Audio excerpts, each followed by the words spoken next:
Good afternoon, everybody. I'm sorry I'm going to have to do this in English.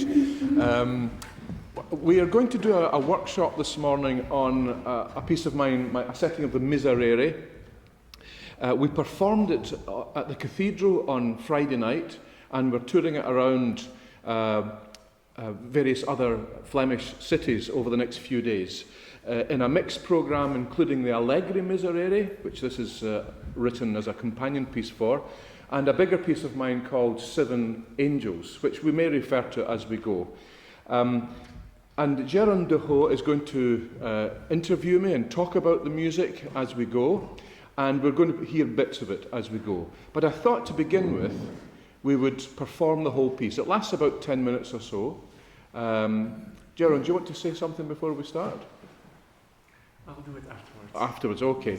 So this is my setting of the Miserere, Psalm 50, written as a companion piece for the Allegri Miserere, which is a very famous, iconic choral work written in the 17th century for the Sistine Chapel. There isn't any direct link with the Allegri original, apart from perhaps some references to Gregorian chant. Of course, the Gregorian chanting of the Psalms in monody is a very important part of the Allegri Miserere, and I do something similar, although different, in my version.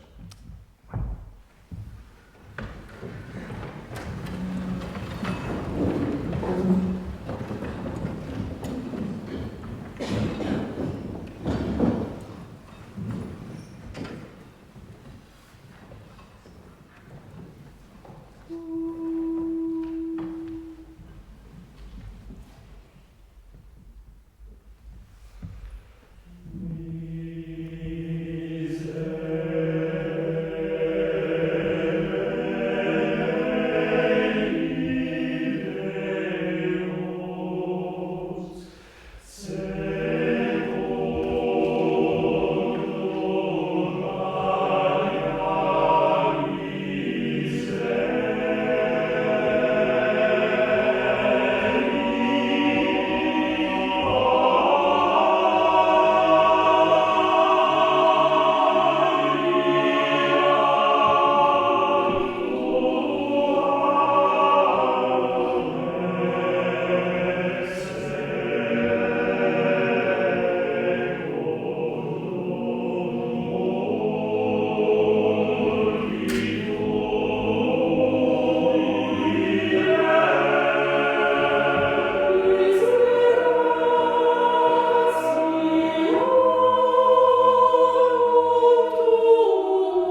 Sir James MacMillan, I would like to start by welcoming you and thanking you for this huge privilege, this rare opportunity to talk to you as one of the most prominent composers of contemporary music in the world right now, not only to hear you rehearse, but also to talk about your own work.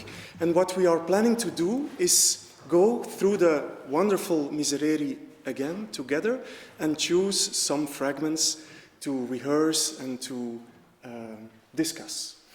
But before we do this, I would like to ask you a few general questions about your wonderful oeuvre that has reached millions of listeners. And I guess one of the central topics that inspire you and motivate you to realize this output as a composer is your connection with spirituality. And if I may use a quote of yours that refers to the connection between music or art in general and spirituality, you said, quote, "A large segment of the audience feels that art in general, and music in particular, has an inborn spiritual dimension." Would you like to expand a little bit on this thought? Yes. Well, I found in my life in music that when I speak to people who love music, people like you, who come to concerts and seek out sustenance from a musical engagement, they will use the term sometimes the spirituality of music. They'll talk about music being a spiritual art form, sometimes the most spiritual art form. And we possibly mean many different things by that.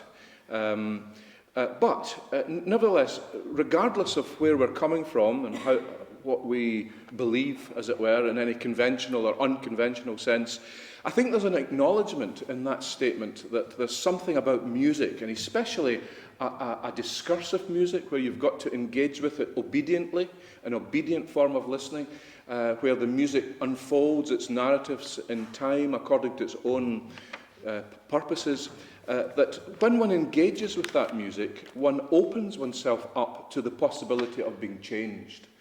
And so that music has this power to speak directly to the soul and to bring about change in the individual, and that the individual, regardless of religious belief, are nevertheless acknowledging something about music as being more than the sum of our parts. It opens us up to an understanding of our humanity as being more than just these arms and legs and so on. There's something else, there's something deeper at work, and a love of music opens those doors, opens those windows. Yes, and your music seems to be very much aware and seems to evoke for many, many listeners this awareness for the higher, for the spiritual or the religious.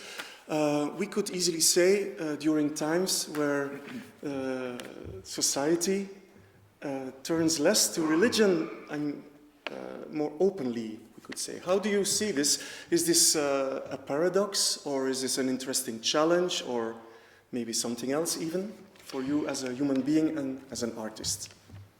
Well, I mean, it's clear that people right across the spectrum of belief love music and come to music with expectations of something deep happening to their lives. It's a lifelong journey. But perhaps in our own time, maybe even the 20th century, if one surveys what was happening then and happening in music and what the purposes and aspirations of composers were, you see that search for the sacred, as it were, even in an age of unbelief like ours, hasn't really gone away from music. And you can point to some of the great figures of the 20th century who are profoundly spiritual, religious men and women, or indeed just simply seekers after some kind of spiritual truth.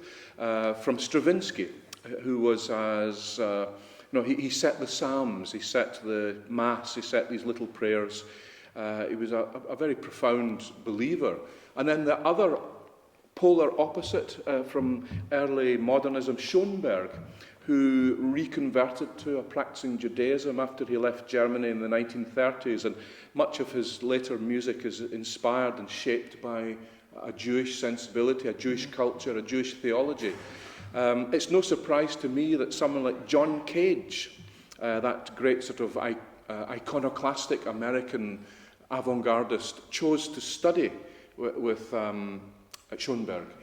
Cage saw in Schoenberg a fellow mystic.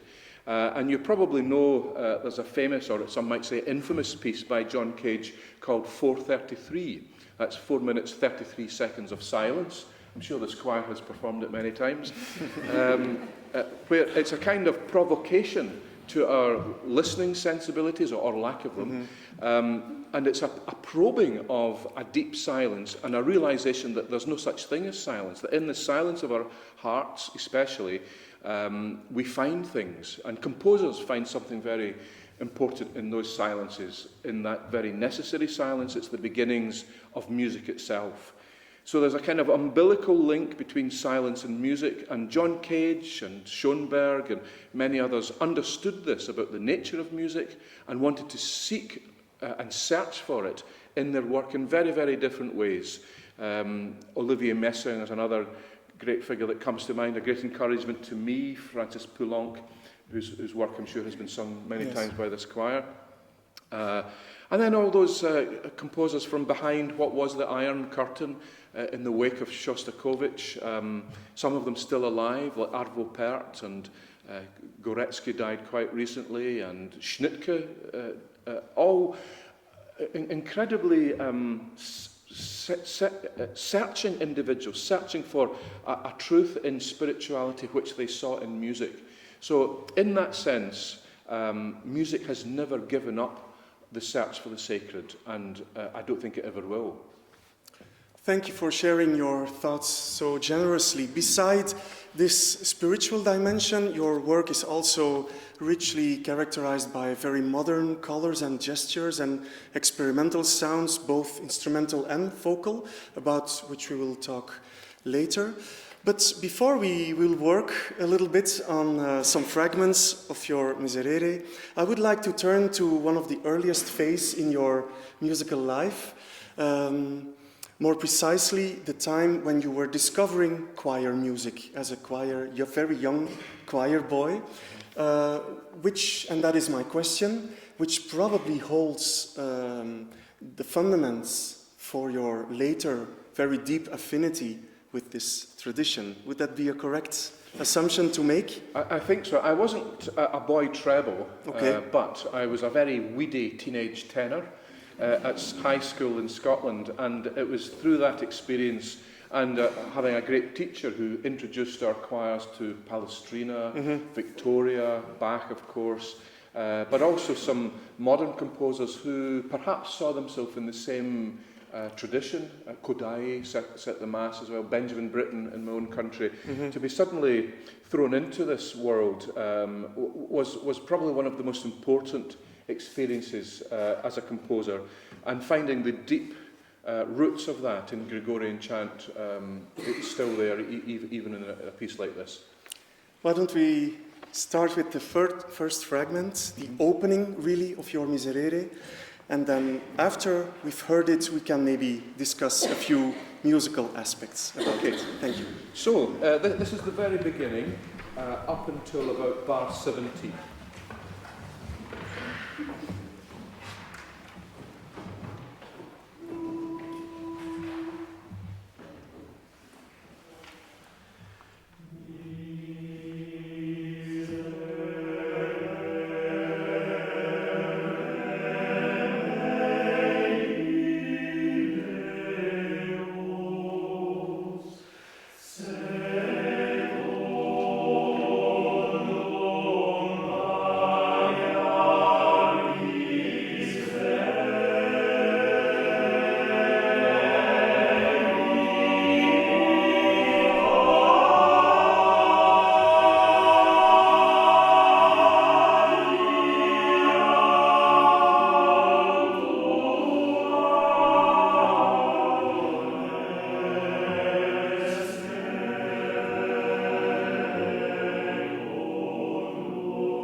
Thank you. Could you explain or comment about the way you came to this concept of opening the piece with a fragment that is really referring to the tradition of hymn song? Yes, I think you could hear a couple of influences in there is a hymn there, but there's also folk song as well. And in fact, those of you who heard the run-through, the performance of the piece, will remember, or you might recognise that the very last thing that you hear is a major key version of this melody. And in fact, that major key version existed before this piece was written. It exists as a kind of fundamental idée fixe in some of my music. I've used it as a folk song setting. I've used it as a setting of one of the Mass movements, the Sanctus. It's associated, in my mind at least, maybe not anywhere else, with certain certain attributes about holiness and commitment and love and so on. So that melody in its major, E major formation existed there. That was my starting point. But as we know, this psalm is a sad psalm. It's associated with Good Friday. It's associated with the crucifixion, and it's a plea for mercy, forgiveness. So there is a kind of melancholy about it. So I wanted to see what it would be like in the minor key. And so that was an experiment to see what the original major would sound like in the minor. I started it in the minor. It comes back a couple of times in references, but the final point is a moment of resolution when it comes in its original major form. Right, and a couple of times you use ghost notes that sound like an anticipation of a next melodic note, and sometimes in two voices at the same time. That becomes almost like a figure that one recognizes within a hymnal fragment. What was your intention about these features? You mean the little grace notes? Yes. Yes. I love ornamentation, whether it's vocal music or instrumental music. Some of the most important folk music around the world is full of ornamentation. If you think about music from my country, Scotland, it's full of ornaments. The bagpipe music of Scotland, of course, it's long-held notes, but it's absolutely adulterated with flurries of finger movement. Yeah. And the bagpipe players, take great pleasure and pride in ornamenting a line. And so that idea of ornamenting a line is there in all Scottish music, Scottish traditional music. And I grew up with that music, and I think it made its inroads into my own compositions in a little way in this piece. But I use ornaments and grace notes all the time. Sometimes it's little anticipations of the main harmony, the main note, and so on. But to me, sometimes the ornament notes are as important as the fundamental notes. Sure, they create an extra color, maybe more depth as well, if one would hear exactly the same fragment without them. But it's wonderful that you just commented a few minutes ago about integrating the hymn and the folk music influences in your work, and already in the first 2 pages of this religious piece we hear that, which is quite remarkable. Would you like to go on with a short comment, please, on the fragment that follows, the beautiful opening of your Miserere, which really one could summarize as coming from one note, slowly and gradually expanding into this big, wonderful, warm sounds where all kinds of chords also very fluently follow each other. But then we get something really different, which you introduce at the end of the fragment, which is more about the naked presentation of a melody, which in musicological terms we call monodic style. And then slowly you build it up again in a polyphonic context. Would you like to comment on this fragment, most importantly, as it has a function of creating contrast after hearing the beginning? Absolutely. So in a little minute we'll take it from bar 17. At this point, after the initial statement, the theme, the first subject, if you like, of the hymn, we get a little transitional moment, a kind of episode from the altars on the words miserationem tuorum, and we see and feel the music going in a slightly different direction. It's into the area of monody, as you say, but chromatically the music has changed as well. It's not as harmonically simple. There are foreign notes introduced, like B flats and so on, to give a kind of modal switch to a modal change to the character of the music. And eventually, when the sopranos join the music, we hear the first sopranos singing a phrase which is very simple and monodic again. And as they go on, they're joined by the second sopranos, who more or less sing the same melody, but it's a kind of canonic thing, very simple canon. There is a form of singing in Scotland, in the west coast of Scotland, up in the islands, called Gaelic psalm singing. And I think I've been influenced by it a lot. And what happens is that a cantor or a precentor leads with an ornamented psalm tone line, and then the congregation follow him at their own speed. I think they think they're probably singing in unison with him, but they're not. They're creating a kind of almost a kind of heterophony. And I do this a lot, even in instrumental music. I'll take one instrument that will lead with a melody, and then the other instruments will follow that melody very close by, just shadowing him like a ghost, in fact. And it can create a rich texture and indeed a harmonic trail, if you like. Now, what I do here, you'll hear it in its simplest form, just with two parts. The leader is the first sopranos, and the followers are the second sopranos. But we'll begin with this little transitional phrase from the altos at bar 17. Yes. Will you go until 63, please? Yes. Thank you. Okay, take it up to bar 63.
After this wonderful and, I could say, gentle passage, which is so sophisticated and so lyrical, you decided to turn to the opposite of expression, I think, in the next passage at bar 64 on the text Ecce Enim, which becomes loud and full in chordal writing, so big harmonies, big chords, which you put in a dialogue between the female and the male voices to start with.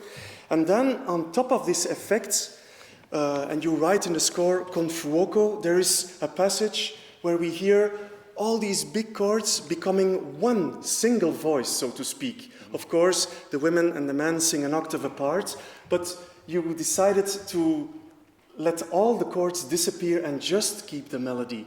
Yes. Could you please comment on that passage with the expression you aimed to reach? Well, some people say that writing for choirs is a restriction on the composer compared to the palette that is available for an orchestra. And there may be some truth in that. There's certain colours that you can get from an orchestra that you can't get from a choir. But it's the imposed limitations, if that's the right term, that actually can be very inventive or help the composer to be inventive.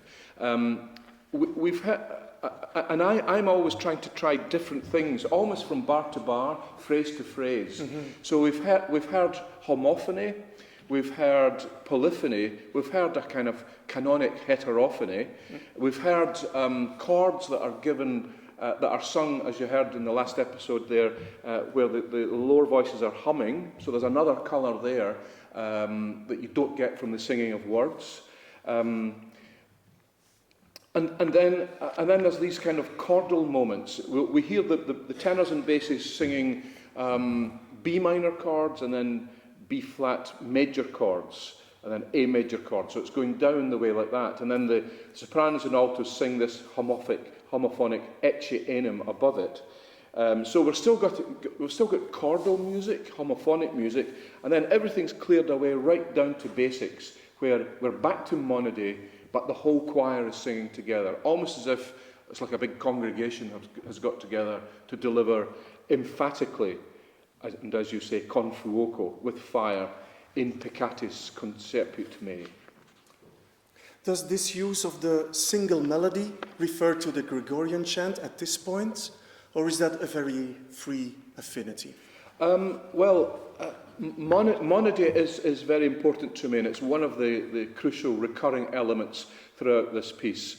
And Gregorian chant has taught composers many important things through the generations and through the centuries. You could say that Gregorian chant is the DNA of Western music in many ways. It all began there, you could argue, going right back thousands. A couple of thousand years, there was chant used in the early years of the church, and that has roots in Judaism before it. So there's a very long root involved here, which still inspires composers today. Yes. One of my great mentors in the UK was a composer called Peter Maxwell Davies. Mm-hmm. He died quite recently, and he wasn't religious at all, but he always kept a copy of the Liber Usualis on his desk as he composed, because he would delve into it. The Liber Usualis is the great compendium of Gregorian chant, beautiful, endless melodies, and he realised there was great beauty in these endless monodies, and I suppose that is something that's always stayed with me, even in this moment. Why don't we listen to this grand fragment starting in bar 64 with the big chords all the way through 75. Okay.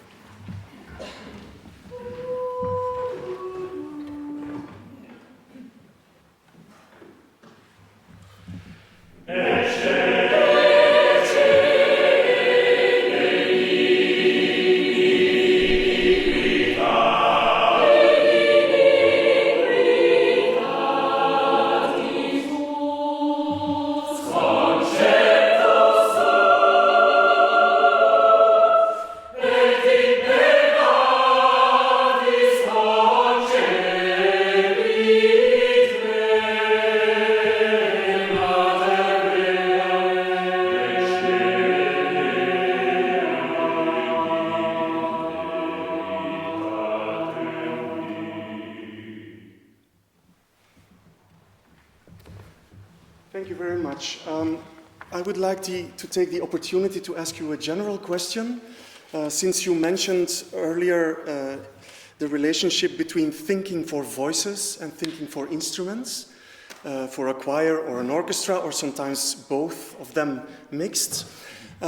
We were so privileged to hear a few weeks ago here in a large concert hall being played by the Brussels Philharmonic under Maestro Stéphane Denève, one of your good friends, your transcription of this piece, the Miserere, which made so clear and made an overwhelming impression on the listeners, which made so clear that the resonance of this orchestra was created by, I guess, thinking for voices, because this is the original version for choir, and then you transcribed it for instruments, and it seemed like the instruments and the ensemble of all these instruments of the symphonic orchestra take over the natural sense of resonating, which we have in voices, and which we have to limit ourselves to as composers, because if we would write only very dissonant music for choirs, which would not naturally resonate, we would have a problem with acoustics and with resonance.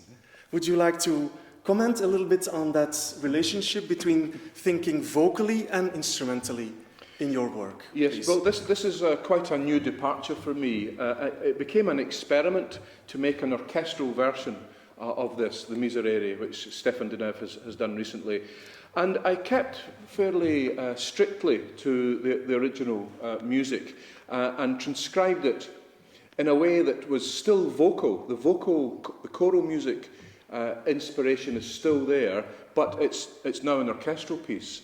And I wanted to see if that would have an impact on the nature of the orchestral transcription itself, but also on subsequently my instrumental music written in the wake of that, because I think there is something about the human voice which is fundamental, and we sometimes ask our instrumentalists to sing. A clarinet can sing, and especially if you've written cantabile over a line, they will try to imitate the human voice. And there are some instruments that are better than others at that. I always think the cellos have a marvellous singing quality when they get into their tenor range, for example. And so musicians and conductors have always tried to draw out the singing quality of instruments. And for someone like me, for whom the voice is important, for whom the choir is important, this might be a way forward in thinking more about my instrumental music. And so the route from the Miserere to the Larghetto, which was the title of the orchestral version, turned out to be very important, and it's made me ponder a lot on how I might approach my instrumental music in the future. Also original instrumental new pieces. Yes. Yes. Okay. Well, I love bringing voices together with instruments. The other big piece, which we don't hear just now, but we did it in Belgium, in Brussels on Friday night, and we're doing it in Leer on Wednesday and so on, involves 5 instruments, cello, harp, percussion and 2 trumpets. But I'm always interested in bringing choirs together with orchestras. The setting of my 7 Last Words, which this choir will sing here in the spring, I believe, conducted by H.K. Gruber, is a combination of the choir and string orchestra. And that was an important step for me as well, because you could say that the choir, the sound of the choir and the sound of the string orchestra are 2 quite monochrome worlds. And when you mix them together, it's like mixing 2 primary colours. And who knows what other colours can emerge from that. I've done that similarly in a setting of my Stabat Mater recently, and it's made me think a lot about composing and bringing these 2 worlds together. Next, I would like to invite you to dive into this magnificent sequence, which forms one of the high points of your Miserere, at bar 86, please. But what is so special about it, about this sequence, this beautiful full writing for voices, is that you announce it with a very short statement in the same rhythm, the same text at exactly the same time in all voices, 2 bars before. Could you comment on this very briefly, if possible, about the relationship between the statement in 84 and what comes right after? Because there is a very meaningful silence between those 2 events. Yes, so this is bar 84 on the words manifestate mihi, and this is the culmination of a process which is very polyphonic. I love polyphony very much, and I like to imitate the ancient polyphonists in a lot of my music. I think Palestrina and Bach and so on, and Victoria Allegri have been great teachers for me and for many composers. It's important to study counterpoint. So just before this section, there's a kind of quasi-Palestrina flow in the counterpoint.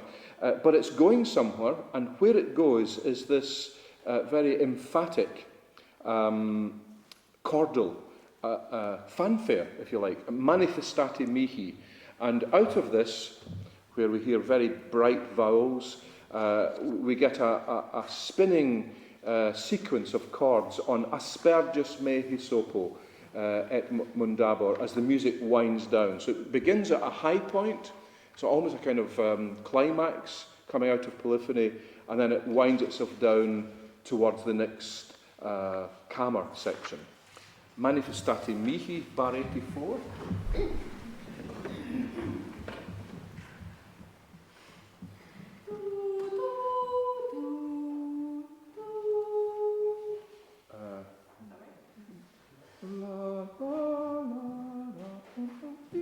F sharp at the top.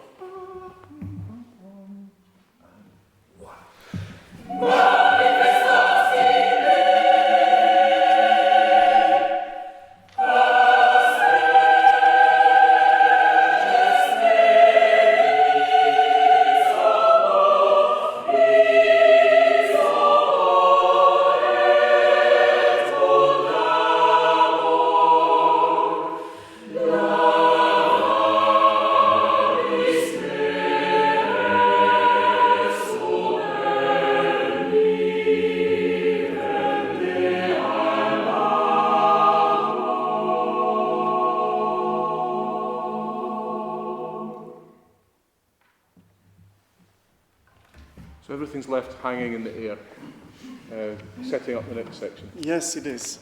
It's so touching to hear you conduct this with this magnificent group. Such an incredible moment to witness. Thank you. Then the next section is also, I think, particularly interesting and very pretty before anything else, but interesting in that it refers to the first forms of polyphony in the Western culture. In the Middle Ages, we had this first very simple repetition of syllables on the same note. At the same time, there was a sense of creating a chord, sometimes by doubling the octave, sometimes by putting a fifth, sometimes by adding other intervals. But what is really prevalent here, and I think one aspect in the music here that one enjoys before anything else, is here the sense of calm, the sense of depth, and the way that you integrate tradition into this fragment. Could you perhaps also expand a little bit on that choice that you made in the piece? Just after hearing this rich, full, and also very present sequence that we just heard. This is a contrast, I guess. Well, when I was considering how this piece was to be a companion to the Allegri Miserere, it did strike me, or I did wonder what part of the Allegri could I take or make some reference to. Was it going to be a high C for the soprano? I decided against that. But I decided to make reference to the chant, very obvious and simple Samedi chant in the Miserere, which is usually done in unison, not a single line. But of course, as you say, there's one of the first developments of this was in organum form in the Middle Ages, and where new parts were written, sometimes in open fifths, sometimes in fourths, to give a kind of drone effect to the chant, and then gradually it began to be filled up with more sonorous chords.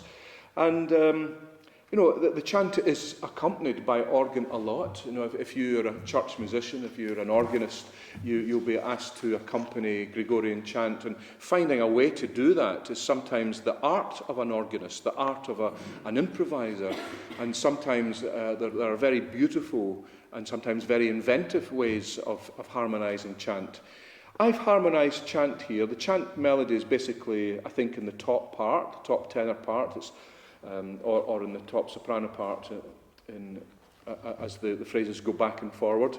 But there's a kind of very simple harmonic outline underneath.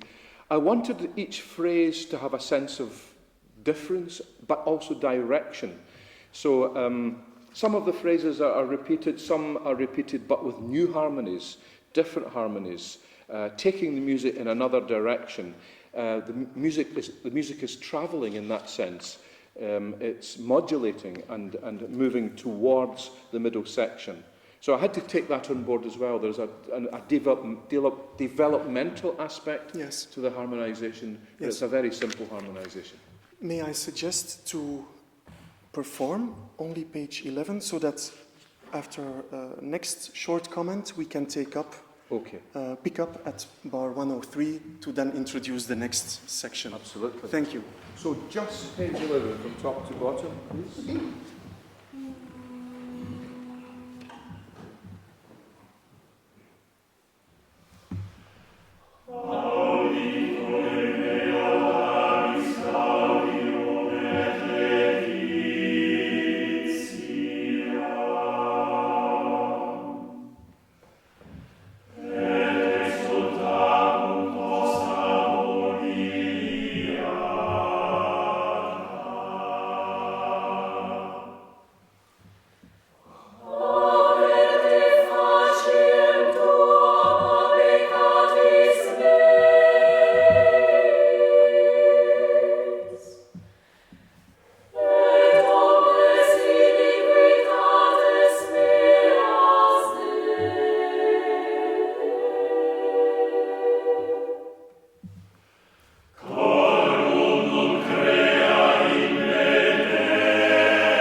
Thank you very much. So this fragment is not entirely performed yet. We will hear the conclusion of it and a very special change of mode and change of atmosphere and surprise in the piece is created by a long silence after that last phrase of this psalmodic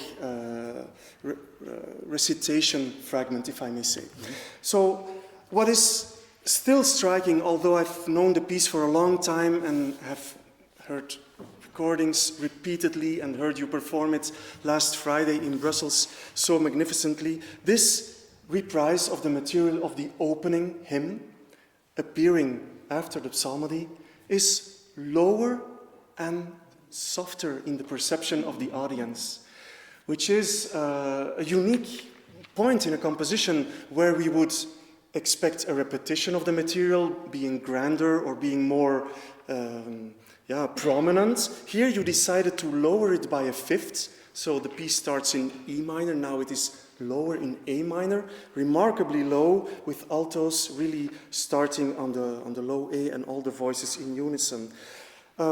What made you decide this, to take this really special, almost make a statement at that point, please? Well, I'm very much a classicist in my music. When I decided to set this piece, I knew it was going to be quite a substantial work, 10 minutes, 12 minutes or so. Mm-hmm. So it had to have some kind of structure, and some sort of backbone. And the best backbones you can give a substantial piece of music is based on its tonality and the way it travels, the way where it goes, where the harmony takes you. And this is something that Beethoven knew, Mozart knew, that you took the music on a journey from its tonic to a related key, and sometimes very unrelated keys as well. Mm-hmm. All that's happened here is that the music has been taken to its subdominant. Right. If you think of the A minor mm-hmm. as a subdominant of the original E minor, if you want to think of it that way. So there is a sense of repetition. We're returning to its original music, but the music has taken us into a different territory, a related territory, but nevertheless territory that we encounter on a journey. And in fact, we come back to the original key at the end, although it's in the major. The text, though, Rede mihi laetitiam salutaris tui, in English is "Restore unto me the joy of thy salvation." And it seemed to me the right moment to restore the original melody, or restore the original idea. So the text can spark a musical idea and indeed a structural idea, restoring the original melody at this point. But as you say, the sound is different. We opened the work with the tenors and basses singing together, and it can be quite a robust full sound. This time it's moved into the voices slightly above, altos and tenors. Mm-hmm. So the tenors become the bass notes, if you like, of the original, and although you say it's dropped in pitch, or it's sort of gone lower, in tessitura-wise, it has risen. So it's risen into the alto range now. Yes. Based on the same melody. And what is also very beautiful to listen to is the transition between the last phrase that we will hear. It will end on this beautiful major chord, which then forms a dominant to the next fragment. But there's a silence in between, so that's a magnificent moment. Shall we listen to this? Yes, thank you. So this is bar 103, top of page 12.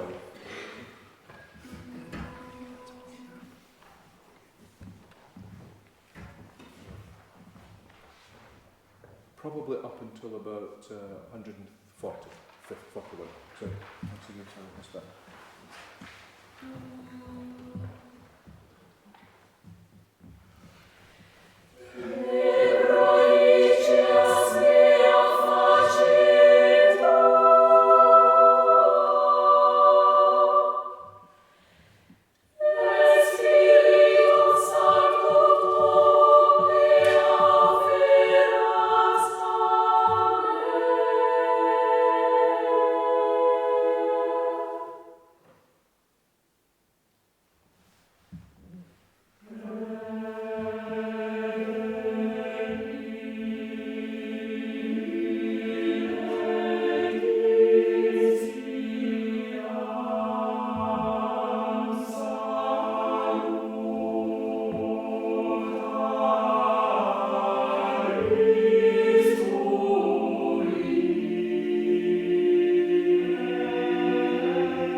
We have two last exciting fragments to discuss and to perform and to listen to. The first of which is at bar 141 at the senza misura. That is something particular. It means without a meter, senza misura, without zonder maatsoort, where the music proceeds in long, fluid sounds which are recited on text here. And what is really special about this fragment, I think, is the combination that you decided to choose of a solo voice in one of the voice types, so tenor, bass, alto, soprano. So every time it's a different voice, but always accompanied by this sustained, endless sound, so to speak. Why did you use this texture towards the end of your piece? Well, here is another reference, if you like, to the Allegri original, in that we hear a chant, a psalm being chanted. Because I say this, because this is it's a lamenting psalm, it's full of wistfulness and melancholy. A solo voice in each section emerges from the final note of each psalm to embellish a sad, melancholic, cadential figure. And there is a kind of travelling again of different pitches emerging, different psalm tones, if you like. The tenors sing it to a C, but they settle on an A, and that A emerges as a drone. The basses come out of behind that with an F, but they settle on a D. So you've got an A and a D, open fifth, or an organum type interval again. Yes. And the bass soloist emerges and does his slow, sad phrase. Then a soprano B emerges, a strange note, a B natural, and the sopranos chant on a B. That settles in a G sharp. So we're getting a strange chord emerging now, a D and A and a G sharp. It produces a sense of a drone, but it's unnatural territory, it's unsettled territory to produce a continuous chord like that. And the solo soprano has her melody. And then an E emerges from the alto, the final section, and they chant on E, settling in a C sharp. So we're getting 2/5 apart, and a D and an A on the tenors, and a C sharp and a G sharp on the altos and sopranos. So it's a strange organum. It's an unsettled, tense organum, as the solo alto sings her final sad phrase, and eventually it settles back for a final statement of the opening theme. Perhaps a modernized organum or drone or bourdon. Yes. I think for the audience it's really nice to follow the chain of the soloists. So you hear first a tenor solo being followed by the bass solo, singing the same melody but at a different pitch. Then we go to the same melody in the soprano solo, and then finally by the alto. And underneath you hear this endless texture, like a fluid texture of harmony, which never disappears. So let's enjoy this. To the end? Well, I would like to stop here, if you agree. Then we can highlight the major mode. So we'll go up to 164. From the tenor lead at Domine labia mea Aperius. Round about bar 139. Tenors to lead.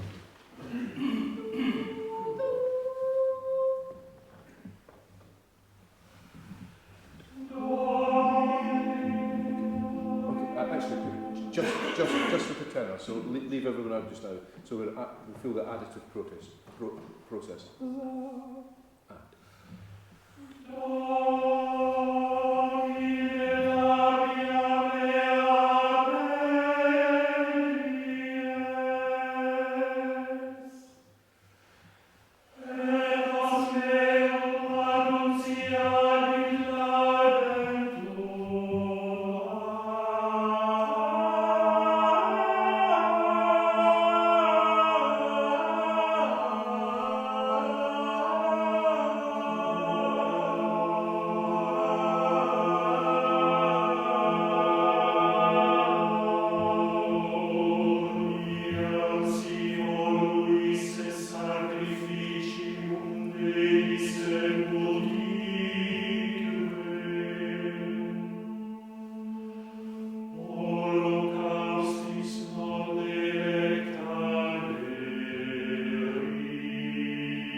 Thank you so much. One could hardly speak after hearing these fragments. Such a great moment in your music, and hearing it performed like this is deeply moving. Would you mind, as a small gift to our audience, perform the first phrase of your work, Miserere, which is in the E minor mode, Mi klein. Just 4 bars and 1 note extra would be enough, please. Okay, so this is the very beginning, 4 bars plus 2 beats.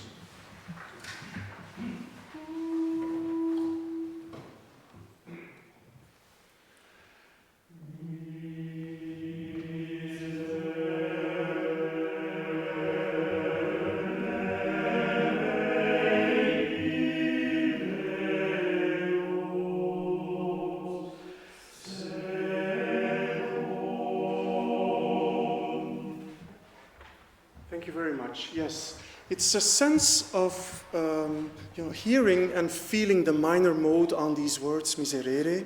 But then, as you spoke earlier about your conclusion of the Miserere, you decided to use a pre-existing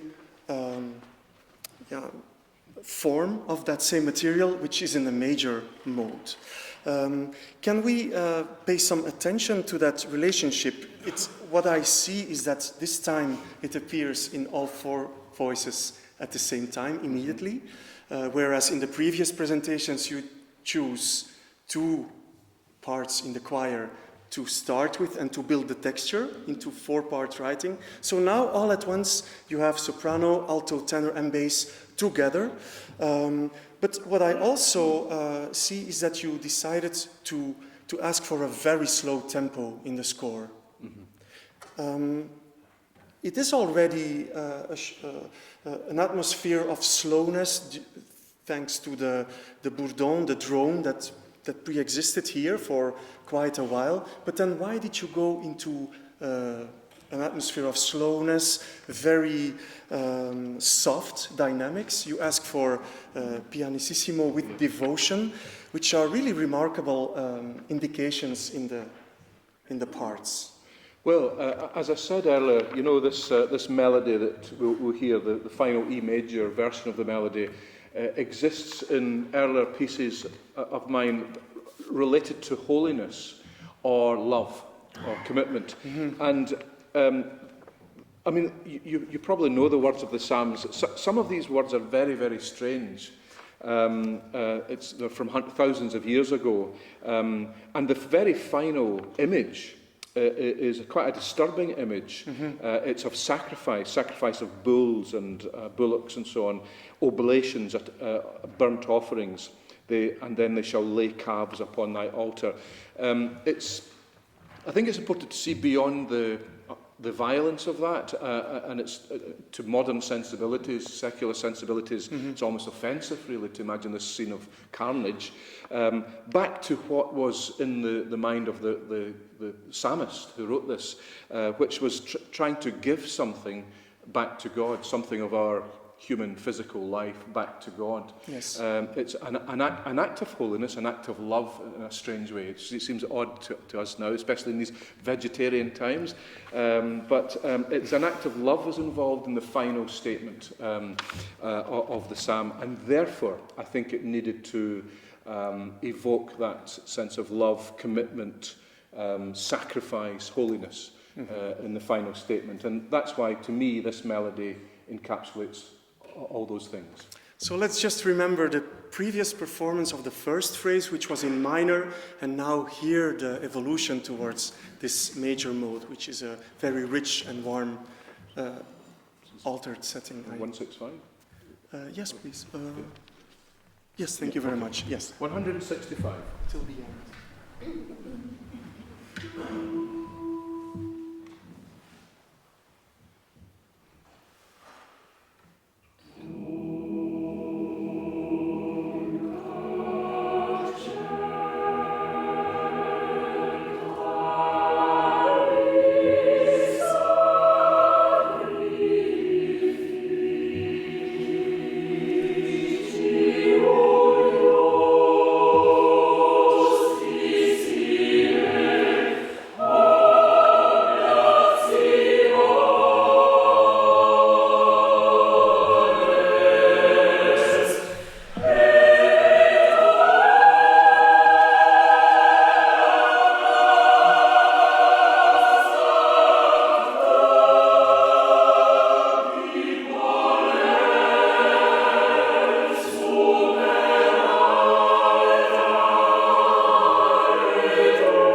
Thank you so much. You're very welcome.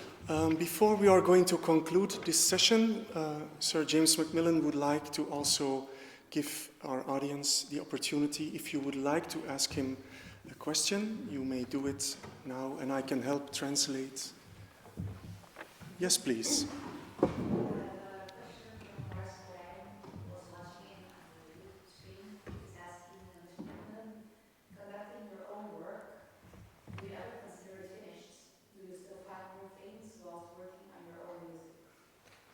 I think we should repeat the question because it's recorded. Yes, in English. In English. In English.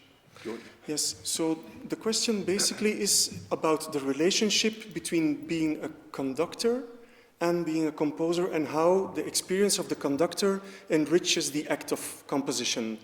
Could you please expand on... Yes, I didn't mean to be a conductor. It's just happened by accident, really. I didn't take any lessons in it, and about 20 years ago, I started being asked to conduct my own music, and I just get thrown into it more and more, but it's become a very vital part of my musical life. I've seen the world through conducting. It's wonderful. I go to many different wonderful places around the world, and I take my music, but I also take lots of other music as well. And I think it does inform the compositional process.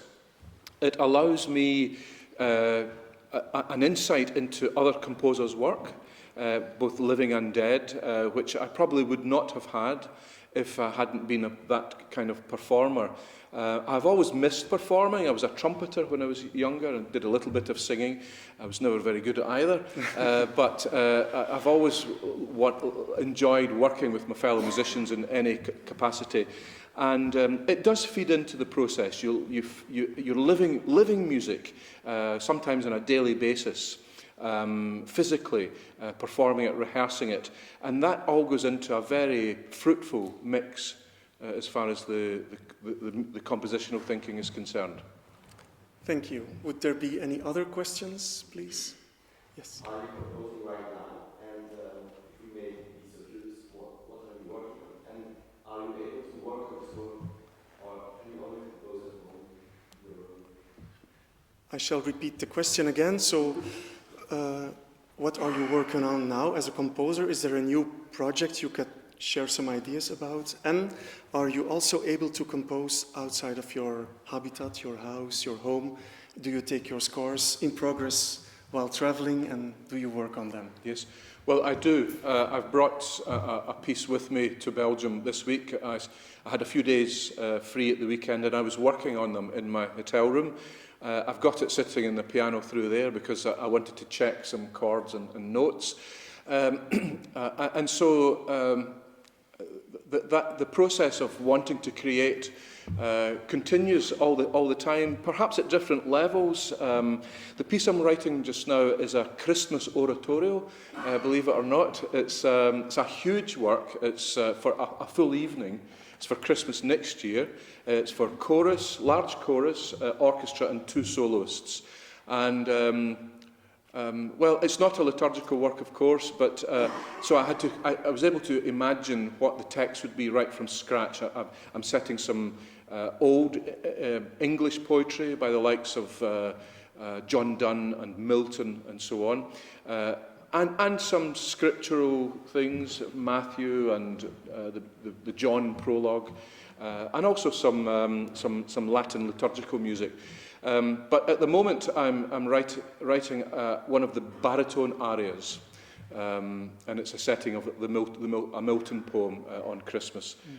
And I was just testing it. The key center is G sharp for anyone that's interested. I think this session is almost coming to an end, and we would like to give the word. There's almost... one more question. Yeah. Yes, please.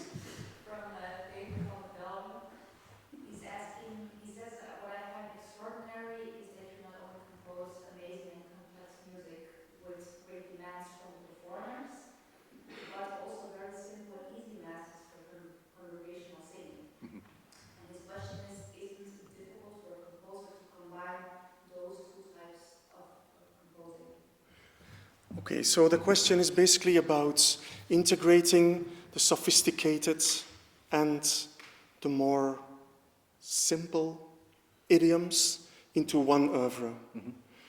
Even if you do it sometimes in one composition. Yes. So maybe you could expand on Absolutely. this. And there was a mention of congregational music specifically.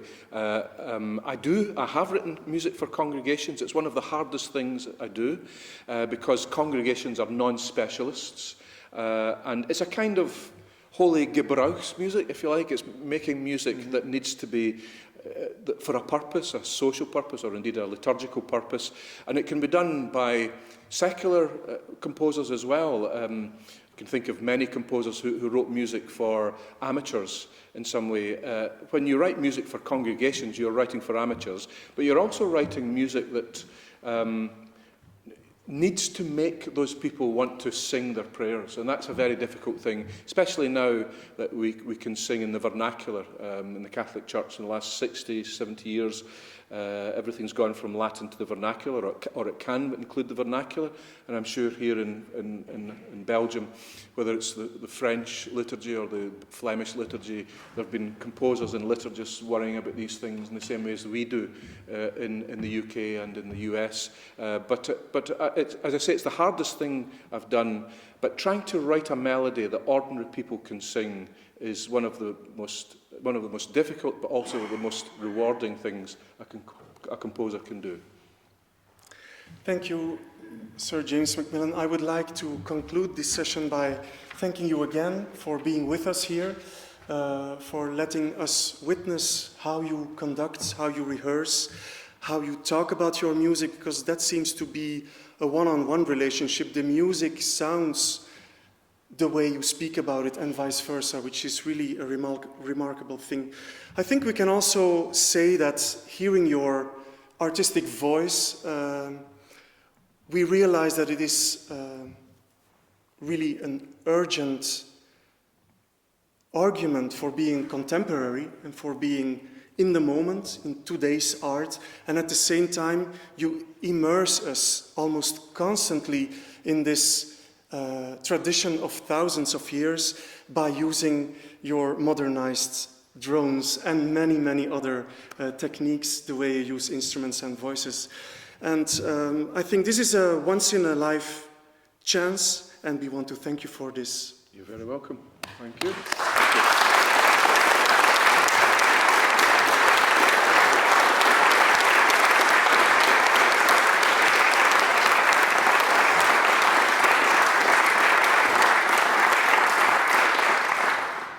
And all this could happen thanks to the great vision and the endless engagement and dedication of the Vlaams Radiokoor, Flemish Radio Choir, and their wonderful team, and the way they all conceived this wonderful week where they invited you to present this incredible program during your celebratory year, because this year you become 60 and it's been celebrated all over the world, amongst other places in Edinburgh. So this is really, I think, a bonus added to what's all happening. And again, thank you very much for being here today, and all the best of luck to you. Thank you very much. Thank you. Thank you.